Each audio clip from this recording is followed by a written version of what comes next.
Have you ever had someone push you so far that you had no choice but to fight back? For me, it started with something as small as a parking space. I thought it was just a misunderstanding, but that misunderstanding had a name, Karen. She believed every inch of this neighborhood belonged to her, and she made it her mission to prove that I didn't belong. What Karen didn't know was that I had more patience, more knowledge, and a lot more fight in me than she could ever imagine. And she had just declared war. It was a Saturday morning, the kind where the sun shines just right and you feel like the world has slowed down. I had just come back from the grocery store, the back seat of my car stacked with bags, when I noticed something strange. My assigned parking spot, the one clearly marked with my lot number, wasn't empty. A shiny white SUV was sitting there, bold as you please, like it owned the place. Asterisk at first. I thought maybe a visitor had parked by mistake. It happens. People get confused in these cookie-cutter neighborhoods, each driveway and parking spot looking nearly the same. But then, I saw her Corin, standing nearby in her tennis outfit. Sunglasses perched on her head, arms crossed like a queen surveying her kingdom. Asterisk, I rolled down my window. "Hey, is that your car?" I asked, keeping my voice polite. Asterisk, she smirked. "Yes, I needed the space. Mine is too far from the entrance. It's just one spot. Relax." Asterisk, just one spot, as if that made it okay. As if the fact that I'd lived here for months and paid for that very spot meant nothing. Asterisk, actually. "That's my assigned space," I explained, trying to keep the irritation out of my tone. "Could you please move your car?"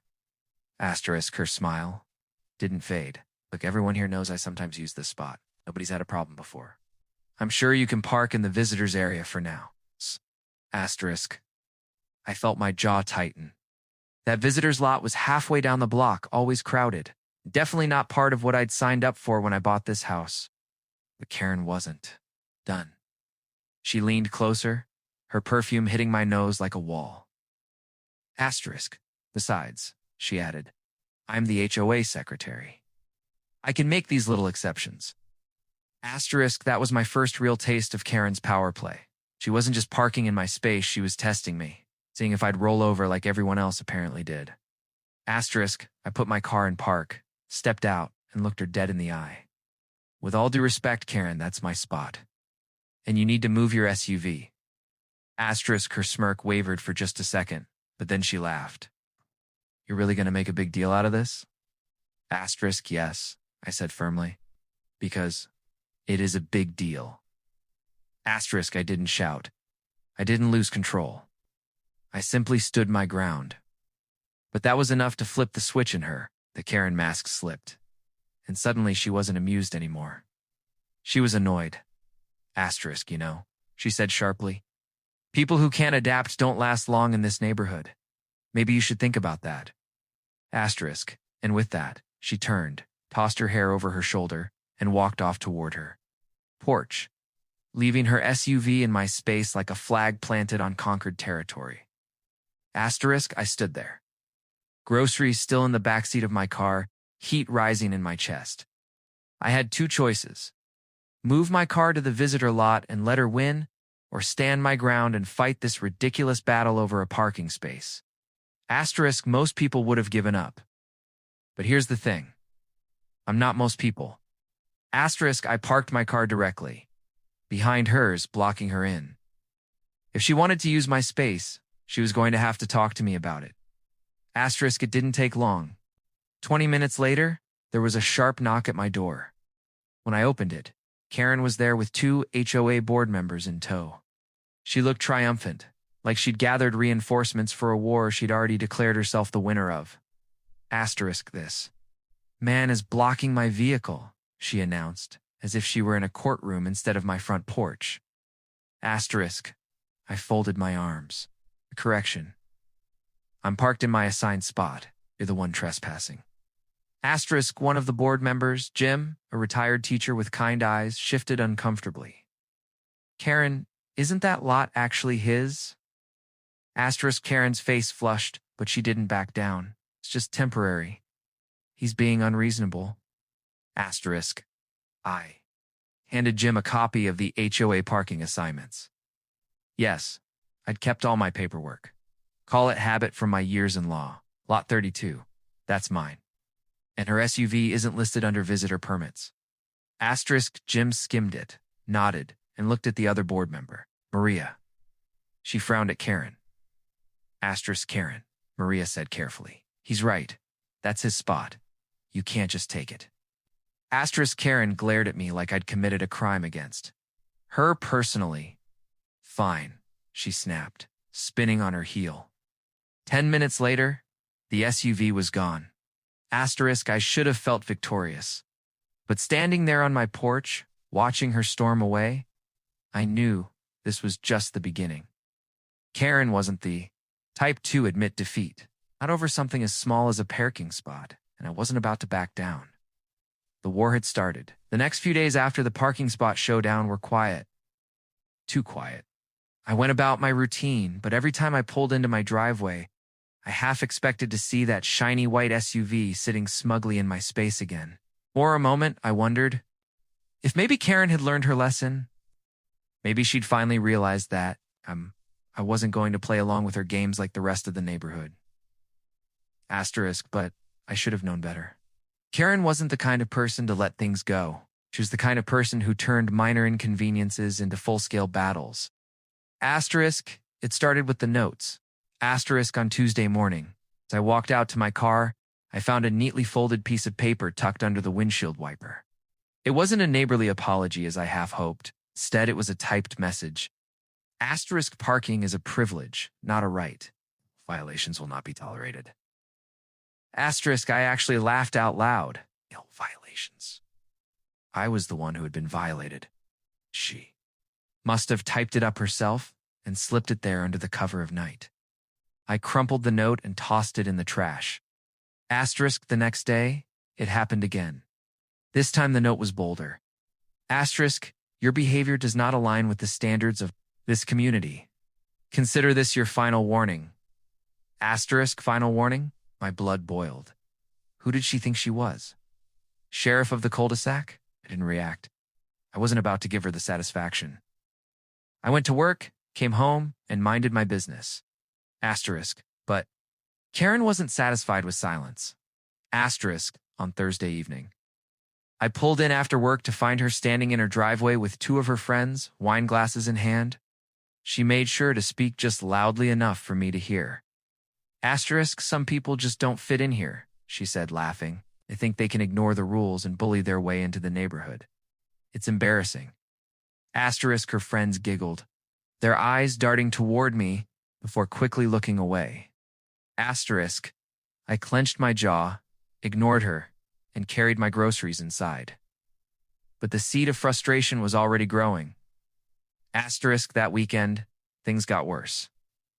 I stepped outside on Saturday morning and froze. My front yard, the one I took care of every week, the one I mowed and watered, had a bright orange violation notice staked in the ground. Asterisk.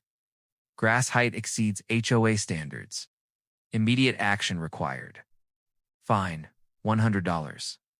Asterisk. I stared at it, disbelief. Turning into anger, my grass was perfectly trimmed, shorter than hers, in fact. I knew exactly what this was. Karen had weaponized the HOA. I stormed down the street, violation notice in hand, and knocked on Maria's door. She was one of the board members who'd sided with me during the parking dispute. When she opened the door, I held up the paper. Asterisk. This came from you? I asked. Asterisk. Her eyes widened. What? No? We didn't approve any fines this week. Let me see that. Asterisk. She took the notice, scanned it, and frowned. This isn't even the official form. It looks like someone mocked it up. Of course, Karen. Maria sighed. I'll talk to Jim about this. Don't pay it. Not real. Asterisk. I thanked her, but inside I was boiling. Fake fines, nasty notes, public gossip. It was escalating faster than I expected. Karen wasn't just trying to intimidate me. She was trying to break me. Asterisk. That evening, as I sat on my porch watching the sun set, Karen walked by with her dog, a tiny yapping thing that looked as mean as its owner. She stopped at the edge of my lawn and smirked. Asterisk. Nice grass, she said. Casually. Shame if it cost you $100.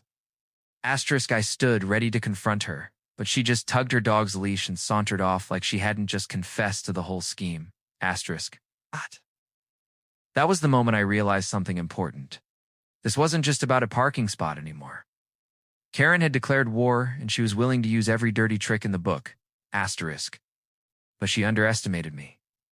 Asterisk, I dealt with people like her before, loud, controlling, manipulative types who thought power came from intimidation. What Karen didn't realize was that I had patience. And more importantly, I had proof. Asterisk, every note, every fake violation, every word she tried to twist against MIA was documenting it, started snapping pictures, keeping the papers, even setting up a camera on my porch. Asterisk, if Karen wanted a war, then I was ready. Asterisk, and unlike her, I didn't fight sloppy battles fueled by gossip and fake fines. I fought smart. This was only the beginning. Asterisk. By the time the next HOA meeting rolled around, I already knew what was coming. Karen wasn't the type to let things simmer quietly. She needed an audience. And the HOA meetings? That was her stage.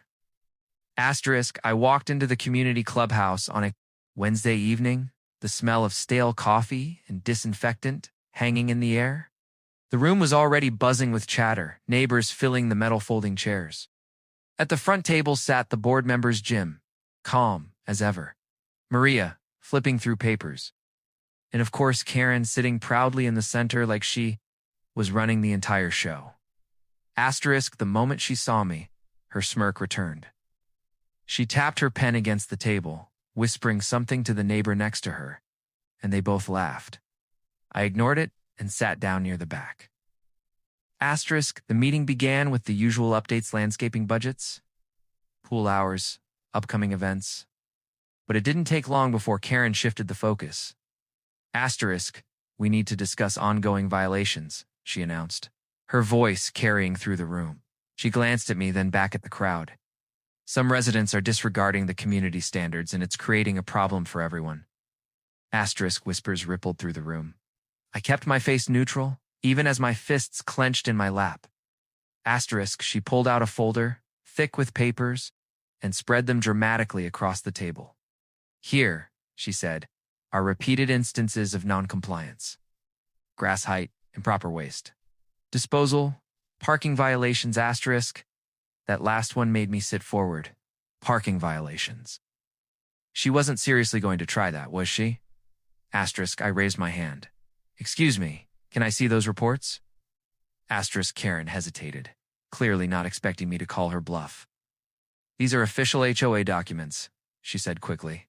Board members only. Asterisk, but Jim cleared his throat. If you're bringing up a violation against a resident, they have the right to review it. Asterisk, the room went silent. Karen's jaw tightened as she reluctantly pushed the papers across the table. I walked up, took them, and started reading. Asterisk, and there it was. My name, listed on fake violations. My lawn, too long. Watch cans left out for days. My car parked illegally. Every single one was a lie. And worse, none of them were signed or dated properly. Asterisk. I held up the papers so everyone could see. These aren't official forms. Look at the head it doesn't even match the HOA letterhead. Whoever typed this up didn't even bother to get the format right. Asterisk, Karen's face flushed crimson. She opened her mouth to protest, but I cut her off. Asterisk, and another thing, I continued, pulling out my phone. I've been documenting everything since the parking incident. Photos of my lawn. Time-stamped videos of my trash being taken out on schedule. Notes that had been left on my car typed, just like these so-called violations. Asterisk, I held up my phone for the board to see. Maria leaned forward, frowning. Jim adjusted his glasses, clearly uncomfortable.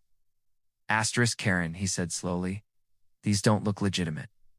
Asterisk, Karen snapped. Of course they're legitimate. Are you really going to take his word over mine? I've been on this board for 5 years. I know how this community should be run. Asterisk. Her voice had risen, sharp and angry. The neighbors shifted uncomfortably in their seats, whispering to each other. Asterisk, I stayed calm, my voice steady. This isn't about rules. This is about control. Karen doesn't like being challenged, so she's trying to drive me out. But I'm not going anywhere. Asterisk, Maria finally spoke up, her tone firm. Karen, this is serious. If you're fabricating violations, that's a misuse of your position. Asterisk, the color drained from Karen's face. For the first time, she didn't look confident. She looked cornered. Asterisk, but she wasn't ready to give up. You don't understand, she said quickly, turning to the neighbors. If we let people like him get away with this, the whole community falls apart. We need order, structure. Asterisk. Someone in the back interrupted her. Order doesn't mean making things up, Karen. Asterisk, a few others nodded, murmuring in agreement. The tide was turning. Asterisk, Karen slammed her folder shut. Fine, if you all want to side with him, go ahead. Don't come crying to me when this place falls apart. She stood, grabbed her purse, and stormed out, heels clicking furiously against the tile floor. Asterisk, the room was silent for a moment. Then slowly, neighbors began to clap. Not loud, not rowdy, but enough to send a clear message. They were tired of Karen's games. Asterisk, Jim sighed, rubbing his temples. We'll review this further, but for now, consider the violations against you dismissed. Asterisk, I nodded, thanked him, and sat back down. But even as relief washed over me, I knew this wasn't the end. Karen had lost a battle tonight, but she wasn't the type to surrender. Asterisk, and I wasn't naive enough to think she'd stop coming after me. This was only round 2. For a few days after the HOA meeting, things felt different. Oh, the air in the neighborhood was lighter, almost as if people were relieved that someone had finally stood up to Karen. Neighbors I barely knew gave me polite nods, some even small smiles. It was clear they were glad someone had pushed back against her nonsense. Asterisk, but Karen, she didn't show her face much. I'd catch glimpses of her blinds twitching when I left the house, or see her SUV parked in her driveway at odd hours, but she avoided direct confrontation. For a brief moment, I thought maybe, just maybe, she'd finally given up. I was wrong. It happened late one evening. I was finishing dinner when there was a loud knock at my door. Not the polite kind of knock. A neighbor gives. This was sharp, urgent, commanding. Asterisk, when I opened the door. 2 police officers stood on my porch, their flashlights reflecting off their uniforms. My heart skipped a beat. Asterisk, are you my name? One of them asked. Asterisk, yes, I said cautiously. Is something wrong? Asterisk, we received a call about a disturbance, the officer explained. Reports of loud shouting and possible harassment coming from this address. Asterisk, I froze. Shouting, harassment. I lived alone. I hadn't had so much as a phone call that night. Asterisk, who called this in?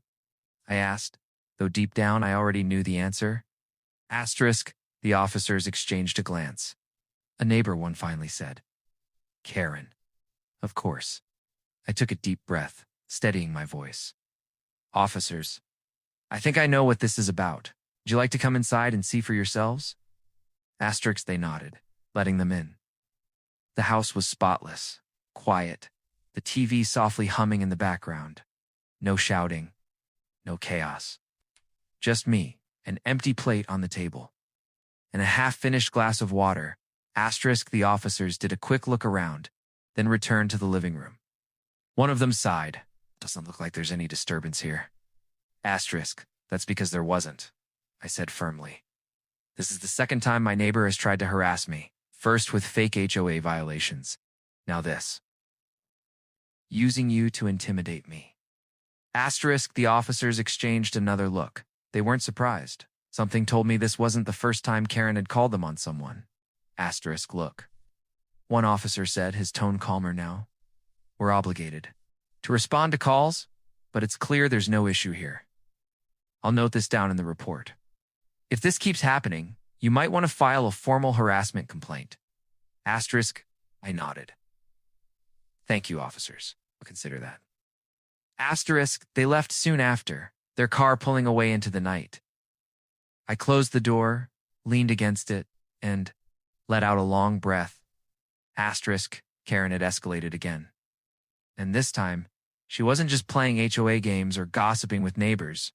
She was involving the police. Was trying to paint me as a problem. Trying to scare me into silence? Asterisk, but if anything, it had the opposite effect. Asterisk, I picked up my phone and scrolled through my gallery. Photos of the fake finds, videos of my lawn, copies of the bogus notes she'd left, and now I had a police report. Asterisk, every move she made, every trick she tried, was only building my case stronger. Asterisk still. The thought of her smugly dialing the police while sipping wine in her living room made my blood boil. She thought she was untouchable. She thought her role in the HOA gave her power. Asterisk. What she didn't realize was that every step she took was leading her closer to her own downfall. Asterisk. And I was going to be there when it happened. Asterisk, that night, I set up a second camera this time, pointed directly at the street. If she tried anything again, I'd have it on video. Asterisk, Karen wanted a war. She had one. Asterisk, the next week began quietly, almost unnervingly so. The police visit. Karen disappeared from the spotlight. No notes on my windshield. No fake violation notices. No sarcastic remarks when I walked past her house. It was peaceful, asterisk. But I'd lived in the neighborhood long enough to know this wasn't peace. This was Karen plotting. She wasn't done with me, not by a long shot. Asterisk, I found out how right. I was on Friday evening. Asterisk, it was just past sunset when I heard commotion outside. Curious, I stepped onto my porch. A small crowd of neighbors was gathering near the community pool. I spotted Karen at the center of it all, clipboard in hand, her voice carrying above the chatter. Asterisk, this neighborhood used to have standards. She was shouting. Now anyone thinks they can move in and do whatever they want. If we don't take action, our community will fall apart. Asterisk, she wasn't just talking to a few friends this time. She was rallying, just whipping up the neighbors. Like some kind of general before battle. Asterisk, and then she spotted me. Her eyes lit up and she jabbed a finger in my direction.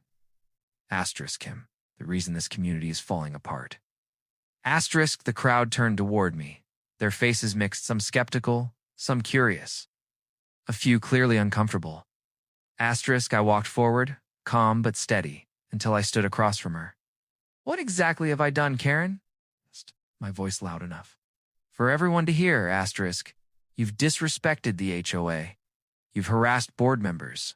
You've created a hostile environment. You even called the police on me, she snapped. Asterisk, that last part made me laugh out loud. Called the police. On you, Karen? You're the one who sent them to my house with fake reports. Asterisk, her face tightened, but she pushed forward.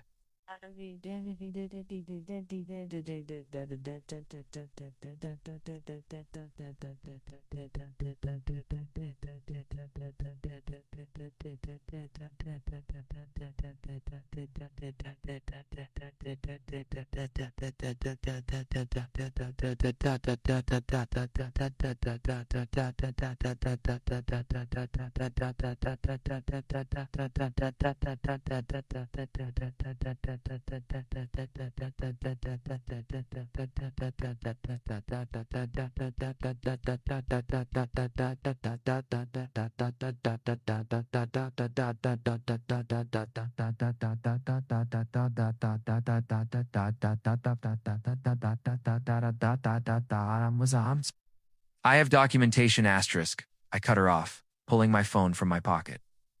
Documentation? You mean like this?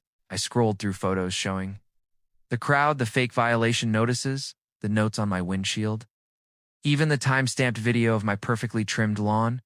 Asterisk gasps rippled through the group. A few neighbors stepped closer to look, their frowns deepening. Asterisk, and this, I continued, pulling up the police report number I'd saved, filed the night she falsely accused me of causing a disturbance. Officers came to my house. They found nothing. But the report exists and it names her as the complainant. Asterisk, now the gasps turned into murmurs. Karen's face had gone pale, but she wasn't ready to back down. Asterisk, none of that proves anything, she yelled, her voice cracking. It's dangerous. He doesn't belong here. Asterisk. I stared at her, calm as ever. You know what doesn't belong here, Karen? Lies, bullying, abuse of power. This neighborhood deserves better than fear and intimidation. And I think everyone here knows. Silence followed. Then, slowly, one neighbor nodded. Then another. And another. Maria, one of the board members, stepped forward. Her voice was firm. Karen, we've given you chance after chance, but this has gone too far. You falsified violations, harassed a resident, and misused your position. Effective. Immediately, you are removed from the HOA board. Karen froze. For once, she had no words. Her mouth opened, closed, then opened again, but nothing came out. Her SUV keys jingled nervously in her hand. The neighbors watched quietly as the weight of the decision sank in. Finally, with a strangled, furious sound, Karen spun on her heel and stormed off toward her house, her dog barking wildly at her heels. The crowd began to disperse, murmuring to each other, relief clear in their faces. For the first time since I moved into that neighborhood, I felt the tension lift. People came up to me, shaking my hand, thanking me for standing up to her. I didn't gloat. I didn't celebrate. I just nodded, thanked them, and headed back. To my porch. Karen had played her last card. And she'd lost. But deep down, I knew people like her never really disappeared. The days after Karen's removal felt strange. In silence. Maybe even try again someday. Since moving into the neighborhood. But if she did step outside without scanning the street for her SUV, without wondering what ridiculous violation notice might be taped to my door, the air itself felt lighter. Neighbors who had once avoided eye contact now stopped to chat. Some apologized for staying silent when Karen was at her loudest. Others admitted they had been just as scared of her as I was. Fear is contagious, but so is relief, and this community was finally breathing again. At the next HOA meeting, the difference was night and day. No glares, no theatrics, no one waving a clipboard like it was the law of the land. Instead, we discussed real improvements, fixing a pothole near the entrance, adding better lighting by the mailboxes, and yes, setting up fair guidelines for the pool. Guidelines that didn't punish kids for laughing too loudly or families for having guests over. Maria and Jim, the board members who had stood their ground, asked if I'd considered joining the HOA myself. I hesitated. After everything that happened, the last thing I wanted was to spend my evenings buried in bylaws and community squabbles. But then again, wasn't that exactly why Karen had thrived for so long? Good people avoiding responsibility, leaving room for bullies to take charge. I agreed on one condition: transparency. Every decision documented. Every vote recorded. Every resident welcome to sit in. No more power games in secret. The neighborhood began to change. Slowly, yes. But change is always slow at first. Kids felt comfortable riding their bikes again. Families gathered at the pool without a self-appointed enforcer glaring over them. Even small things like Christmas lights in July or a garden gnome peeking out from the lawn no longer carried the weight of punishment. Karen. She became a ghost. For weeks, her blinds stayed closed, her driveway empty more often than not. Rumors floated around. Some said she and her husband were fighting. Others claimed she was planning to move. I didn't care enough to confirm. She wasn't my problem anymore. One night, sitting on my porch with a cup of coffee, I thought back to the moment this all started. A parking spot. Something so small it almost seemed laughable now. But bullies never need a reason. They just need an opening. And Karen thought I would be an easy target. She was wrong. Because the truth is, standing up to someone like Karen isn't just about defending yourself. It's about reminding everyone else that they don't have to live in fear. It's sometimes. One person refusing to be intimidated is enough to break the spell for everyone.